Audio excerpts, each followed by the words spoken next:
Hello everyone!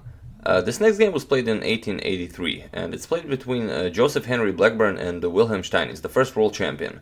And Wilhelm Steinitz wasn't the world champion when this game was played. He won the title 3 years after this game was played, but a lot of people consider him to be the world champion even long before he won his title.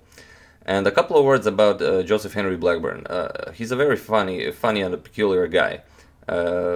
He actually learned to play chess when he was 18 years old. He played drafts when he was younger, checkers, if you will.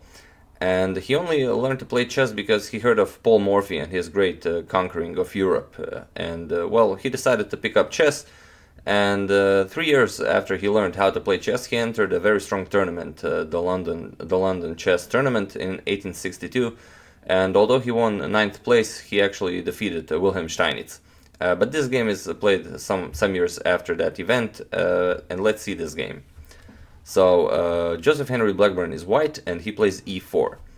Steinitz plays e5. We have knight to f3, knight to c6, knight to c3, and Steinitz plays g6, the Steinitz defense. We have d4, e captures on d4, knight captures on d4, and bishop to g7, attacking that knight. So we have bishop to e3. We have knight to f6, and now bishop to e2. Steinitz castles, we have castles as well, and now knight to e7. Bishop to f3, and this bishop to f3 is, I'm sure most of you would probably play f4 here, but bishop to f3 is also an idea. So we have d6 by Steinitz, and now queen to d2, a modern idea. Simply going for bishop to h6 and to exchange this strong dark square bishop that Steinitz put on g7. So we have knight to d7, a bishop to h6, knight to e5, and now bishop captures on g7. King captures on g7, and now bishop back to e2. He doesn't want to trade his strong light squared bishop for the knight. We have f6 by Steinitz, and now f4, kicking the knight from e5, knight to f7, rook a to d1, and now c6. And Blackburn plays a bishop to c4. So we have bishop to d7, and this is where Blackburn really goes for the attack. And I don't think I would even consider playing a move like this, but you'll see what I mean. He plays bishop captures on f7, now giving up this, very strong bishop for this knight on f7. Steinitz plays rook captures on f7, and now he pushes f5.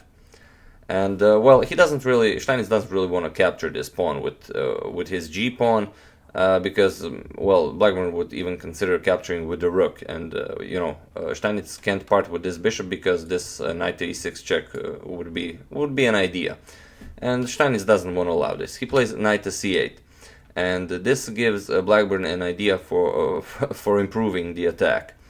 He plays e5. We have f captures on e5, and now knight to e6 check, now forking the king and queen. So the knight has to be captured.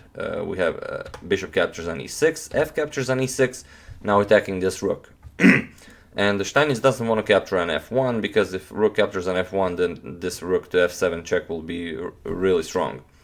So we have rook to e7, and now Blackburn plays queen to g5, a very nice idea. This pawn can't be captured because it's pinned. Nothing is defending Steinitz's queen on d8. So we have queen to e8, and now attacking this pawn twice, and Blackburn cannot defend this e6 pawn. But he doesn't even have to. He plays rook to d3, a very nice rook lift, preparing rook to h3. So Steinitz captures the pawn, rook captures on e6, and now rook to h3. We have queen to e7, Steinitz wants to exchange queens, of course. But now Blackburn plays queen to h6 check, and Steinitz plays king to g8, so he doesn't allow rook to f8 check. But this is actually unstoppable. Blackburn plays rook to f8 check, and the king has nowhere to go. Only move is queen captures on f8, and now queen captures on h7 with checkmate. And a very nice game, and especially against someone who will very soon become the world champion. This is checkmate in 27 moves. Where Steinitz played his own invention, the Steinitz defense. And like I said in the title, they called this guy the Black Death after he defeated Steinitz in that first tournament.